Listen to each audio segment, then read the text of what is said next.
Guys welcome back to my channel ನೌಕರಿಗಳೆಲ್ಲ ನನ್ನ ಸ್ನೇಹಿತರಿಗೆ ಸಹೋದರಿಗೆ ನಮಸ್ಕಾರ ಗೆಳೆಯರೆ. ಇವತ್ತು continuation of the GTTC classes ಬಗ್ಗೆ ನಾನು ಇವತ್ತು ಹೇಳ್ತಾ ಇದ್ದೀನಿ.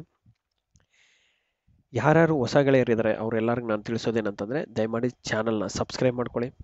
ಓಕೆ, ಸಬ್ಸ್ಕ್ರೈಬ್ ಮಾಡ್ಕೊಳ್ಳೋದ್ರಿಂದ ನಾನು ಹಾಕುವಂತಹ ಪ್ರತಿ ವಿಡಿಯೋನು ನಿಮ್ಗೆ ಅಪ್ಡೇಟ್ ಸಿಗುತ್ತೆ. So do not forget to subscribe ಮಾಡಿಕೊಂಡು ಈ ಬೆಲ್ ಐಕಾನ್ನ ಕ್ಲಿಕ್ ಮಾಡ್ಕೊಳ್ಳಿ. ಬೆಲ್ ಐಕಾನ್ನ ಕ್ಲಿಕ್ ಮಾಡೋದ್ರಿಂದ ಪ್ರತಿ ಅಪ್ಡೇಟು, ನಾನು ಹಾಕೋ ಪ್ರತಿ ವಿಡಿಯೋನು ನಿಮಗೆ ಗೊತ್ತಾಗುತ್ತೆ. ಸೊ ಯಾರ್ಯಾರು ನನ್ನ ಹಳೆ ವೀಡಿಯೋಸ್ನ ವಾಚ್ ಮಾಡಿಲ್ಲ, ಸ್ಪೆಷಲಿ ಪ್ರಿಪೇರಿಂಗ್ ಫಾರ್ GTTCಗೆ, ECE ಇರ್ಬೋದು, ಮೆಕಾಟ್ರಾನಿಕ್ಸ್ ಇರ್ಬೋದು, ಟ್ರಿಪಲ್ ಎ ಇರ್ಬೋದು, ಯಾರ್ಯಾರು ಪ್ರಿಪೇರ್ ಮಾಡ್ತಾ ಇದ್ರೆ ಹಳೆ ವೀಡಿಯೋಸ್ನೆಲ್ಲ ವಾಚ್ ಮಾಡಿ. ಓಕೆ, ಆ್ಯಂಡ್ ಯಾರಿಗೆಲ್ಲ ಕೋರ್ಸ್ ಬಗ್ಗೆ ಬೇಕಿದೆ, ಓಕೆ, ನಾವು ಕೋರ್ಸು ಸಹ ಮಾಡ್ತಾ ಇದ್ದೀವಿ. ಸೊ ಕೋರ್ಸು ಸಹ ಅವೈಲೇಬಲ್ ಇರುತ್ತೆ for all the 3 branches, mechatronics, ECE ಹಾಗೂ ಟ್ರಿಪಲ್ ಎ ಅವರಿಗೆ. ಸೊ ಯಾರ್ಯಾರು ಕೋರ್ಸ್ ಬೇಕಾಗಿದೆ, as per the syllabus frame ಮಾಡಿರೋ ಅಂತಹ ಸಿಲೆಬಸ್ ಪ್ರಕಾರ ಇನ್ಫಾರ್ಮೇಷನ್ನು ಹಾಗೂ ಕೋರ್ಸ್ ಅವೈಲೇಬಲ್ ಇರುತ್ತೆ. ಆ ಕೋರ್ಸ್ ಬೇಕಿದ್ರೆ ಈ ನಂಬರ್ಗೆ ಕರೆ ಮಾಡಿ. ಓಕೆ, ಸೊ ಇಷ್ಟು ಹೇಳ್ತಾ ನಾನು ನನ್ನ ವಿಡಿಯೋನ್ನು ಮುಂದುವರಿಸ್ತಾ ಇದ್ದೀನಿ. So let us go deep into the topic wise. Okay, so ಇವತ್ತು ಡಿಸ್ಕಸ್ ಮಾಡೋಂಥ ಫಸ್ಟ್ ಕ್ವಶನ್ ಯಾವುದು, ಏನು ಟಾಪಿಕ್ ಅನ್ನೋದು ಓಕೆನ ಮುಂಚೆ, ಈ GTTC ಕ್ಲಾಸ್ ಅನ್ನೋದು ನಾವು ಮಾಡ್ತಿರೋದು ಓನ್ಲಿ ಫಾರ್ ಟೆಕ್ನಿಕಲ್ ಪೇಪರ್. ಯಾಕಂದರೆ ಟೆಕ್ನಿಕಲ್ ಪೇಪರ್ ಮೇನ್ ಪೇಪರ್ ಆಗಿರುತ್ತೆ. ಇದರಲ್ಲಿ ಸ್ಕೋರ್ ಮಾಡೋ ಮಾರ್ಕ್ಸೇ ನಿಮಗೆ ಎಕ್ಸಾಮಿನೇಷನ್ನು ಹಾಗೂ ಸೆಲೆಕ್ಷನಲ್ಲಿ ತುಂಬ ಹೆಲ್ಪ್ ಆಗುತ್ತೆ ಗೆಳೆಯರೆ. Okay,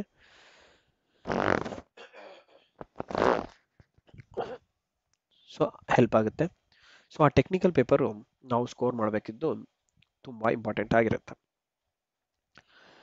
so let us continue without wasting the time. So the very first question ಯಾವ್ದು ಬಗ್ಗೆ ಇದೆ ನೋಡಿ.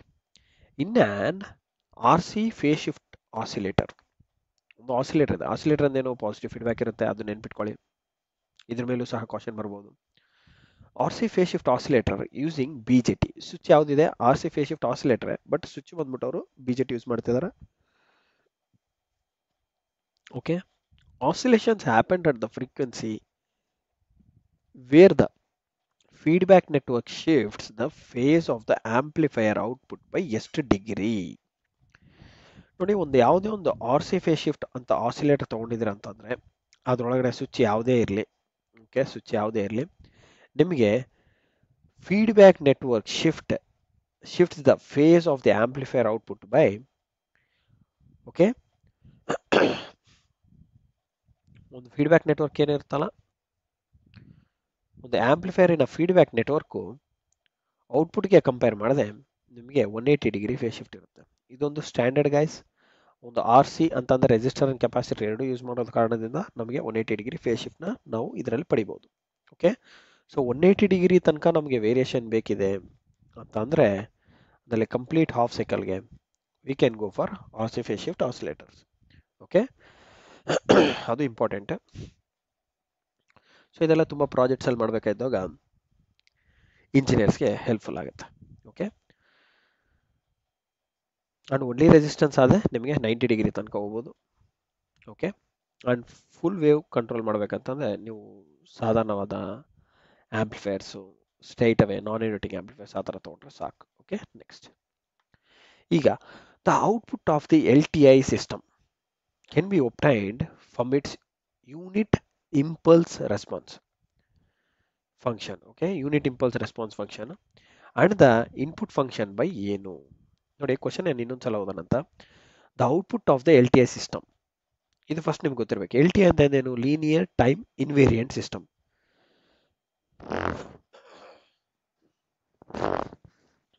ಲೀನಿಯರ್ ಟೈಮ್ ಇನ್ವೇರಿಯಂಟ್ ಸಿಸ್ಟಮ್ ಅಲ್ಲಿ the output of the LTI system, ಒಂದು ಸಿಸ್ಟಮ್ ಇದೆ, ಇದರಲ್ಲಿ ಹಲವಾರು ಕಾಂಪೋನೆಂಟ್ಸ್ ಯೂಸ್ ಮಾಡ್ತಾರೆ. ಅದನ್ನ ಏನಂತ ಕರಿತಾ ಇದೆ, LTI ಸಿಸ್ಟಮ್ ಅಂತ ಕರಿತಾ ಇದ್ದಾರೆ. ಓಕೆ, ಇದಕ್ಕೆ ಇನ್ಪುಟ್ ಇರುತ್ತೆ ಹಾಗೂ ಔಟ್ಪುಟ್ ಇರುತ್ತೆ. Okay, linear time invariant system can be obtained from its unit impulse response function. ಇದರಲ್ಲಿ ನಾವು ಏನು ಫಂಕ್ಷನ್ ತೊಗೊತಾ ಇದೀವಿ, ಯೂನಿಟ್ ಇಂಪಲ್ಸ್ ರೆಸ್ಪಾನ್ಸ್ ಫಂಕ್ಷನ್ ತೊಗೊತಾ ಇದೀವಿ. ಯೂನಿಟ್ ಇಂಪಲ್ಸ್ ರೆಸ್ಪಾನ್ಸ್ ತೊಗೊತಾ ಇದೀವಿ. ಇದಕ್ಕೆ ಇನ್ಪುಟ್ ಕೊಡ್ತೀರಾ, ಯೂನಿಟ್ ಇಂಪಲ್ಸು, ಒಂದು input signal plus with unit impulse response ಜೊತೆ ಕೊಟ್ಟರೆ, and the input function by ಏನು, ಒಂದು ಔಟ್ಪುಟ್ನ ನೀವು ಪಡಿಬೋದು. ಔಟ್ಪುಟ್ ಫಾರ್ ಎಕ್ಸಾಂಪಲ್ ವೈ ಅಂತ ಬರುತ್ತೆ ಅಂತ ಇಟ್ಕೊಳ್ಳಿ. ಈಗ ಇನ್ಪುಟ್ ಎಕ್ಸ್ ಜೊತೆಗೆ ನಾವು ಯೂನಿಟ್ ಇಂಪಲ್ಸ್ ಪಲ್ಸ್ ಕಳಿಸಿದ್ರೆ ನಮ್ಗೆ ಔಟ್ಪುಟ್ ಬರುತ್ತೆ. So output of the L T I system ಬರಬೇಕು ಅಂತಂದ್ರೆ ಈ ಎರಡರನ್ನ ನಾವು ಹೇಗೆ ಮಾಡಬೇಕು, ಏನು ಮಲ್ಟಿಪ್ಲೈ ಮಾಡ್ತೀರಾ, ಎಡಿಷನ್ ಮಾಡ್ತೀರಾ, ಆಟೋ ಕೋರಿಲೇಷನ್ ಮಾಡ್ತೀರಾ ಅಂದರೆ ಇವು ಯಾವ ಮಾಡಲ್ಲ, ನಾವು ಕನ್ವಲ್ಯೂಷನ್ ಮೆಥಡೇ ಹೋಗ್ತೀವಿ. ಕನ್ವಲ್ಯೂಷನ್ ಮೆಥಡ್ ಅಂತಂದರೆ ಒಂಥರ magnitude as well as amplitude. Okay, magnitude as well as angles ಎರಡನ್ನೂ ನಾವು ಏನು ಮಾಡ್ತೀವಿ, ಕನ್ಸಿಡರೇಷನಲ್ಲಿ ತೊಗೊಂಡು ಕನ್ವಲ್ಯೂಟ್ ಮಾಡಿಬಿಟ್ಟು ರೆಸ್ಪಾನ್ಸ್ನ ಕಂಡುಹಿಡ್ತೀವಿ ಗೆಳೆಯರೆ. So convolution is very very important in the all the kinds of signals and systems. Okay, ಇದನ್ನು ನಾನು ಡೀಟೇಲ್ ಆಗಿ ನಮ್ಮ ಕೋರ್ಸಲ್ಲಿ ಮಾಡಿರ್ತೀನಿ. ಸೊ ಅದು ನಿಮಗೆ ತುಂಬ ಹೆಲ್ಪ್ ಆಗುತ್ತೆ. Next, the conjugate of complex number. ಒಂದು ಕಾಂಪ್ಲೆಕ್ಸ್ ನಂಬರ್ ಅಂತಂದರೆ ನಿಮ್ಗೆಲ್ಲರಿಗೂ ಗೊತ್ತಿದೆ, ಎ ಪ್ಲಸ್ ಜೆ ಬಿ ಇರ್ಬೋದು ಅಥವಾ A minus J B.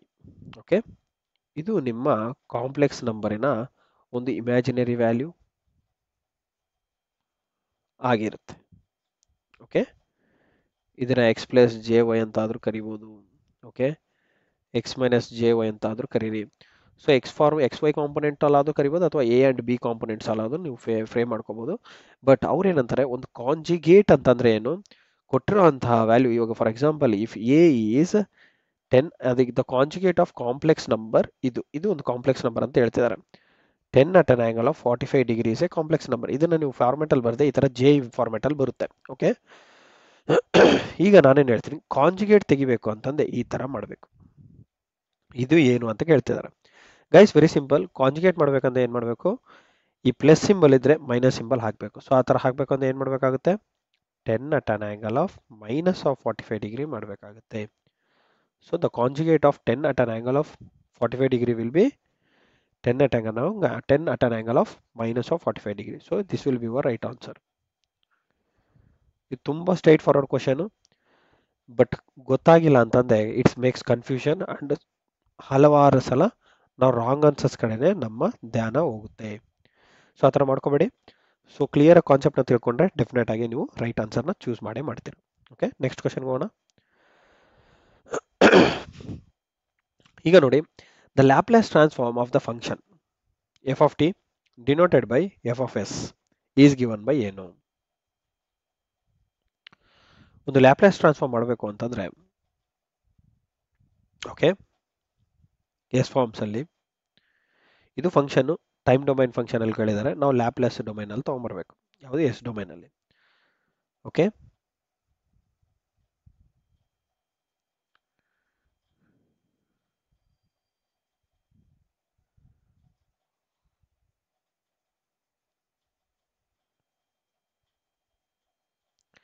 So ಹೇಗೆ ತೊಗೊಂಬರ್ತೀರಾ ಅಂತಂದರೆ ವೆರಿ ಸಿಂಪಲ್, ಕೊಟ್ಟಿರೋ ನಂತರ ಎಫ್ ಆಫ್ ಟಿ ಫಂಕ್ಷನ್ನ ನಾವು ಇನ್ಪುಟ್ ಮಾಡಿಕೊಂಡು ತೊಗೊಂಬರ್ಬೇಕಾಗುತ್ತೆ.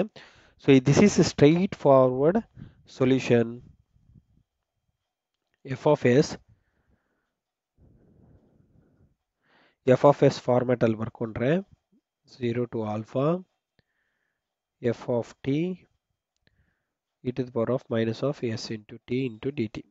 ಇದೇ ನಿಮ್ಮ standard format of Laplace transform of F of T. So your C will be your right answer. So without any confusion straight ಆಗಿ ನೀವು ಡೈರೆಕ್ಟಾಗಿ ಟಿಕ್ ಮಾಡ್ಕೊಳ್ಳೋಗಿಲ್ಲ. ಯಾಕಂತಂದರೆ ಇದರಲ್ಲಿ ರಾಕೆಟ್ ಸೈನ್ಸ್ ಅನ್ನೋದು ಏನೂ ಇಲ್ಲ. ಇದರಲ್ಲಿ ನಾವು ಸಾಲ್ವ್ ಮಾಡಿ ತೆಗಿಬೇಕು ಮತ್ತು ಬುಕ್ಸ್ನ ತಿರುವಾಗಬೇಕು ಅನ್ನೋದೇನೂ ಇಲ್ಲ. It is A straight forward question. So ಆದ ಕಾರಣದಿಂದ ನಾನು ಹೇಳೋದೇನಂತಂದರೆ ಸ್ಟ್ರೈಟ್ ಫಾರ್ವರ್ಡ್ ಇರೋದ್ರಿಂದ ನೀವು ಡೈರೆಕ್ಟಾಗಿ ಚೂಸ್ ಮಾಡ್ಕೊಳ್ಳಿ, so that it helps you a lot. Okay, next.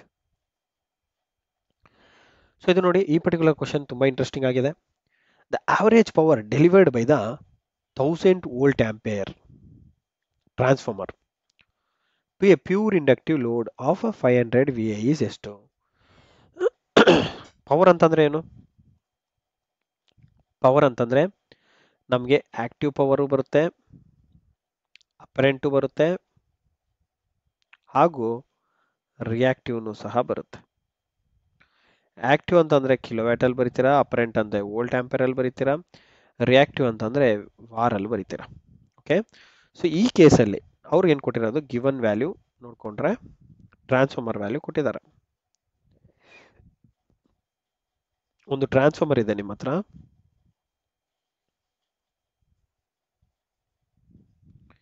ಈ ಟ್ರಾನ್ಸ್ಫಾರ್ಮರ್ ರೇಟಿಂಗ್ ಎಷ್ಟು ಅಂತಿದ್ದಾರೆ, 1000 ವೋಲ್ಟ್ ಆಂಪೇರ್. ಓಕೆ, ಈ ಟ್ರಾನ್ಸ್ಫಾರ್ಮರ್ ರೇಟಿಂಗ್ V1, ಇದು V2,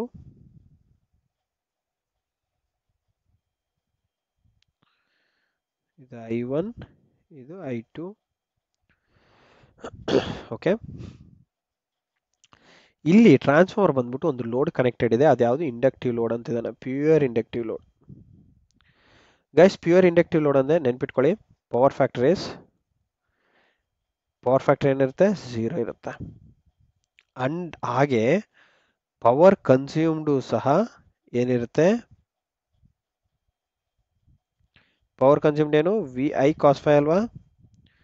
ಸೊ ಪವರ್ ಫ್ಯಾಕ್ಟರ್ 0 ಆದಾಗ ಏನಾಗುತ್ತೆ, ನಿಮ್ಗೆ ಟೋಟಲ್ ಪವರ್ ಆಲ್ಸೋ 0 ಆಗುತ್ತೆ. ಓಕೆ, ಇದೊಂದು ನೆನ್ಪಿಟ್ಕೊಳ್ಳಿ. ಪ್ಯೂರ್ ಇಂಡಕ್ಟಿವ್ ಲೋಡ್ ಅಂತ ಕೊಟ್ಟಿದ್ದಾನಂತಂದ್ರೆ ಮಾತ್ರ ಈ ತರ ಆಗುತ್ತೆ. ಓಕೆ, ಇದನ್ನ ಪ್ಯೂರ್ ಲೋಡ್ ಅಂತ ತಗೊಂಡ್ರೆ, pure inductive load.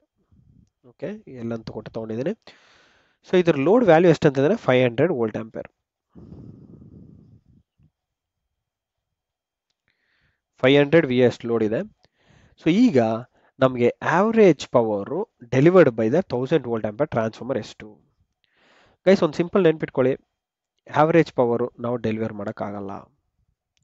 Average power delivered by transformer is ಯಾವಾಗಲೂ ನಿಮಗೆ 0ನೇ. ಇದು ಒಂದು ಸಿಂಪಲ್ ಲಾಜಿಕಲ್ ಕ್ವಶನ್ ಆಗಿರುತ್ತೆ. ನಿಮಗೆ ಟ್ರಾನ್ಸ್ಫಾರ್ಮರ್ ಬಗ್ಗೆ ಎಷ್ಟು ಗೊತ್ತಿದೆ ಅನ್ನೋದಕ್ಕೆ ಇದೊಂದು ಕ್ವಶನರಿ ಆಗಿರುತ್ತೆ. ಸೊ ಆವರೇಜ್ ಪವರು ಡೆಲಿವರ್ ಮಾಡಬೇಕಾದಾಗ ಟ್ರಾನ್ಸ್ಫಾರ್ಮರು ನಮಗೆ ಯಾವಾಗಲೂ 0ನೇ ಕೊಡುತ್ತೆ. ಸೊ ಟ್ರೂ RMS ವ್ಯಾಲ್ಯೂಸ್ ಮಾತ್ರ ನಮಗೆ we always get some value guys. Okay,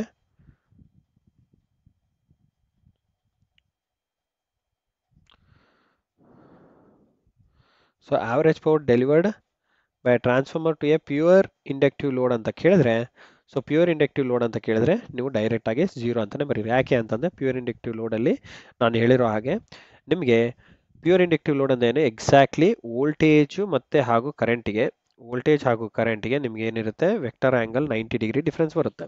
so 90 degree ಅಂದರೆ ಪವರ್ ಫ್ಯಾಕ್ಟರ್ ಆಫ್ cos 90 ಬಂದ್ಬಿಟ್ಟು ಎಷ್ಟು ಬರುತ್ತೆ, ನಿಮಗೆ 0 ಬರುತ್ತೆ. ಸೊ 0 ಬಂತು ಅಂತಂದ್ರೆ ನೀವು ಪವರ್ನ ಫೈಂಡ್ ಔಟ್ ಮಾಡಕ್ಕೆ ಹೋದ್ರೆ you will get the active power as average power as 0 watts. So this is what the right answer for this particular question. Okay guys, so hope ನಾನು ಮಾಡಿರುವಂತಹ ವಿಡಿಯೋ ನಿಮಗೆ ಹೆಲ್ಪ್ಫುಲ್ ಆಗಿದೆ.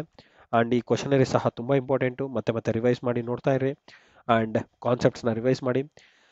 So ಯಾರಿಗೆಲ್ಲ course ಬಗ್ಗೆ ಮಾಹಿತಿ ಬೇಕಿದೆ, ನಾನು ಇನ್ನೊಮ್ಮೆ ಹೇಳಕ್ಕೆ ಇಷ್ಟಪಡ್ತೀನಿ, ಯಾರ್ಯಾರಿಗೆ ಕೋರ್ಸ್ ಬಗ್ಗೆ ಮಾಹಿತಿ ಬೇಕಿದೆ, okay, course is available for mechatronics,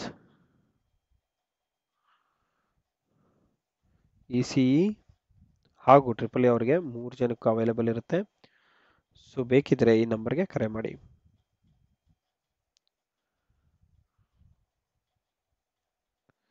okay guys, 8073568849 ಈ ನಂಬರ್ ಕರೆ ಮಾಡಿ. And I wish you all the best guys. ಯಾರೆಲ್ಲ ಹೊಸದಾಗಿ ನನ್ನ ಚಾನಲ್ನ ನೋಡ್ತಾ ಇದ್ದೀರಾ ಸಬ್ಸ್ಕ್ರೈಬ್ ಮಾಡ್ಕೊಳ್ಳಿ. ಹಾಗೆ ನಿಮ್ಮ ಗೆಳೆಯರಿಗೆಲ್ಲ ಈ ಚಾನಲಿನ ವೀಡಿಯೋಸನ್ನು ಶೇರ್ ಮಾಡಿ ಗೆಳೆಯರೆ. ಹಾಗೆ ನಾನು ಮಾಡಿರುವಂತಹ ವಿಡಿಯೋ ಲೈಕ್ ಆದರೆ ದಯಮಾಡಿ ಲೈಕ್ ಬಟನನ್ನು ಕ್ಲಿಕ್ ಮಾಡಿ, ಸೊ ದಟ್ ಅದು ಇನ್ನೂ ನನಗೆ ಮೋಟಿವೇಶನ್ನ ತರುತ್ತೆ. ಸೊ ಇನ್ನೂ ಹಲವಾರು ವೀಡಿಯೋಸ್ನ ನಾನು ಮಾಡಿ ಹಾಕ್ತೀನಿ. Okay, thank you guys, thank you for watching my video and wish you a good day. See you in the next session.